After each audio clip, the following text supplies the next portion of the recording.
Assalamualaikum warahmatullahi wabarakatuh. Berjumpa lagi dengan saya di channel Beternak Ayam Broiler. Nah Pak, saya udah penampilan baru nih Pak. Jadi pusing kepalaku, gundulilah kepalaku nih kan.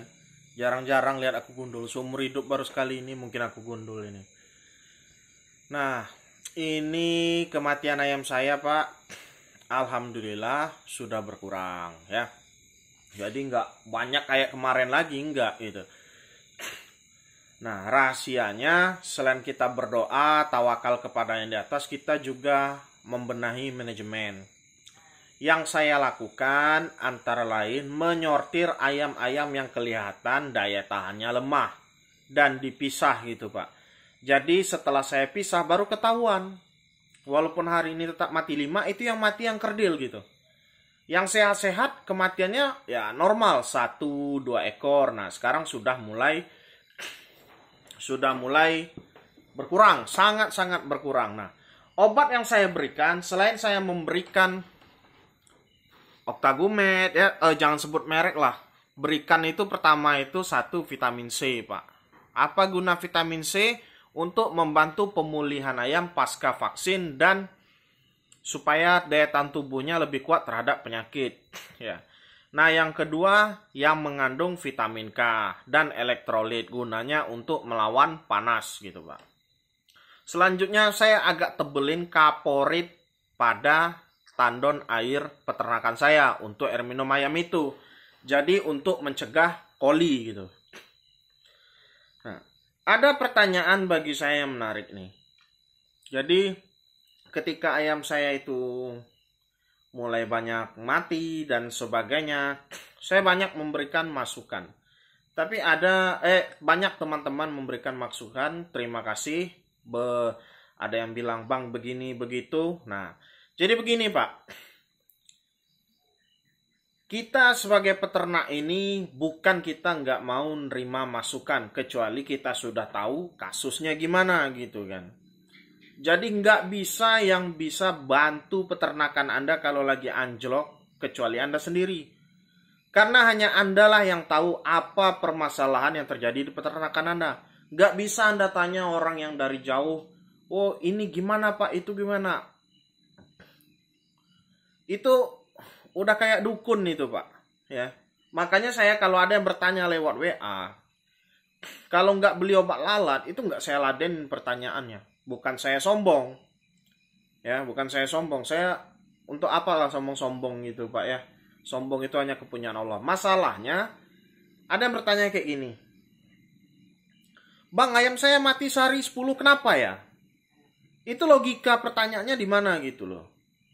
Terus pernah saya jawab. Mungkin Anda kurang bersih dalam beternak, atau Anda manajemennya kurang, pemberian obat kurang, vitamin kurang, atau pakan kurang berkualitas. Dia jawab, "Semua itu sudah saya lakukan Bang dan perfect." Ya saya mau jawab apa lagi gitu loh Pak. Kalau semuanya sudah perfect, ayamnya masih mati ya saya tinggal jawab. Oh berarti itu Anda nanyanya bukan ke saya Pak. Terus saya tanya kemana Pak? Ya tanyanya ke Tuhan, karena Tuhan yang pegang nyawa gitu.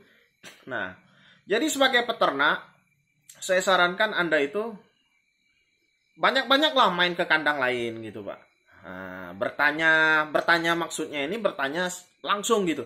Anda main ke kandang teman Anda lihat ayamnya secara langsung, oh ternyata ayamnya bagus. Langsung tanya orangnya, "Oh kok bisa kayak gini?" Nanti orang itu akan mengajarkan kepada Anda. Kalau dia nggak mau mengajarkan, berarti dia termasuk orang yang pelit berbagi ilmu gitu. Kalau mau bertanya ke saya nggak punya waktu. Ya, bukan saya sombong, nggak mau menjawab pertanyaan Anda itu. Saya sudah share hampir 600 video Pak di YouTube ini. Jadi kalau Anda belum tonton semua, langsung bertanya, itu kesannya buku belum habis Anda baca, Anda sudah bertanya. Jadi kalau di sekolah Anda sudah kena marah itu sama guru-guru. Dan saya juga tidak terlalu pintar dalam beternak. Saya hanya mempelajari peternakan ini dari pengalaman yang saya alami. Saya main ke tempat teman saya. Kalau saya lihat, ada ayam teman misalnya sakit, saya tanya, ini kena cekrek loh. Terus dia bilang, kayak gini. Saya masuk ke kandangnya, saya lihat. Rupanya sekamnya bau. Oh, wajar cekrek. Jadi di situ kita belajar. Nah, main lagi saya ke kandang teman saya misalnya. Cekrek. 3 hari kemudian saya datang lagi. Oh, sembuh. Saya tanya, pakai obat apa? Nah, dia kasih tahu obat ini. Itu bisa dicontoh gitu loh. Seperti itu harusnya para peternak ini, Pak. Jadi jangan sekedar mengandalkan ABK ya. ABK itu ibaratnya itu tangan kanan lah, Pak. Ya, tangan kanan. Jadi nggak bisa Anda andalkan 100%, terus Anda tinggalkan, Anda nggak ke kandang-kandang gitu. Itu nonsen lah, omong kosong kalau kata saya. Ya, jadi untuk Anda para peternak mulai sekarang biasakan berkunjung ke kandang Anda. Ya, luangkan waktu Anda untuk melihat kandang Anda. Seperti yang Anda lihat, saya malam ini tidur di kandang ini, Pak. Malam tidur di kandang, siang pulang ke rumah. Gitu. Karena saya tahu hidup saya di ayam. Saya cari nafkah untuk anak istri saya, gitu, Pak.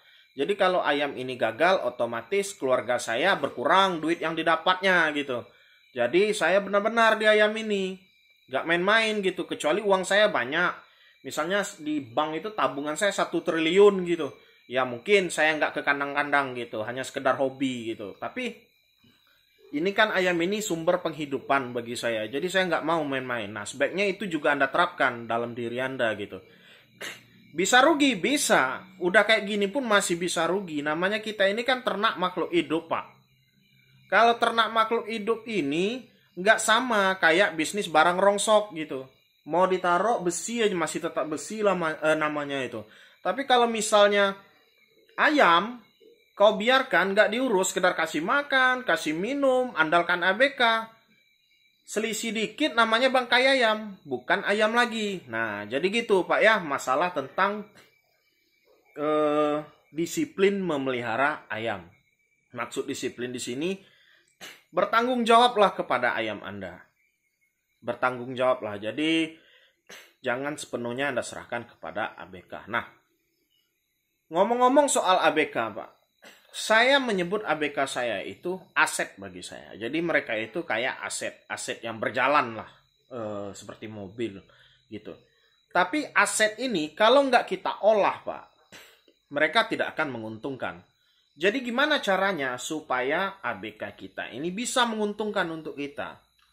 Yang pertama tentunya seperti saya bilang tadi, aset itu harus diurus dan ada biayanya.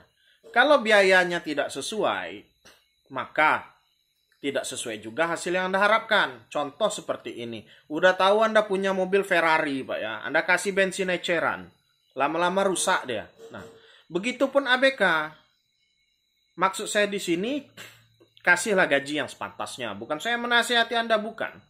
Sesuaikan saja dengan penghasilan Anda gitu loh, Pak. Misalnya Anda dapat sekian, misalnya Anda dapat 100 juta, Anda kasih ABK itu gaji 2 juta, itu kan nggak masuk akal gitu kan. Kan nggak masuk akal. Minimal itu UMR di daerah Anda. Itu kalau Anda mau gaji per bulan. Tapi kalau misalnya Anda mau per kilo seperti saya, kalau saya sekarang sudah gaji ABK saya itu Rp550 per kilo. Nah, orang Pak, kalau udah kenyang, udah dipenuhin ke kualitas hidupnya, sudah dapat yang dia mau. Kalau dia masih punya otak yang sehat, masih punya otak yang bagus, dia akan kerja bagus. Kalau sudah Anda kasih kayak gitu, tapi dia masih maling, nah otaknya yang rusak itu. Ya, otaknya yang rusak maksudnya. Makanya lihat-lihat dulu, cari anak kandang gitu. Jadi jangan pilih yang rusak otaknya. Udah jadi penyakit maling itu. Nah, jadi gitu Pak ya cara milih ABK. Jadi ABK itu jangan Anda anggap sebagai pesuruh Anda. Enggak, Pak. Anggap itu aset Anda atau anggap dia partner Anda gitu. Dengan Anda menghargai manusia, maka Anda akan mendapatkan hasilnya. Yang terakhir, ini juga bukan saran sih bagi saya. Nanti kesannya saya kayak penceramah ya. Jangan lupa sedekah, Pak. Ya, jangan lupa sedekah, maka Allah akan meridhoi usaha Anda. Sekian dulu dari saya dari channel Beternak Ayam Broiler. Jangan lupa bagi yang ingin memesan obat lalat, baca link deskripsi. Di sana saya menjual obat lalat sangat ampuh. Sudah banyak yang mencobanya di seluruh Indonesia kecuali Papua. Papua nggak pernah beli obat lalat saya. Karena kenapa? Ongkosnya mahal, Pak. Gila-gilaan. Ya, harga obat lalat 500.000, ongkos ke Papua 400.000. Jadi agak tepok jidat kalau mau kirim ke sana. Ya, sekian dulu.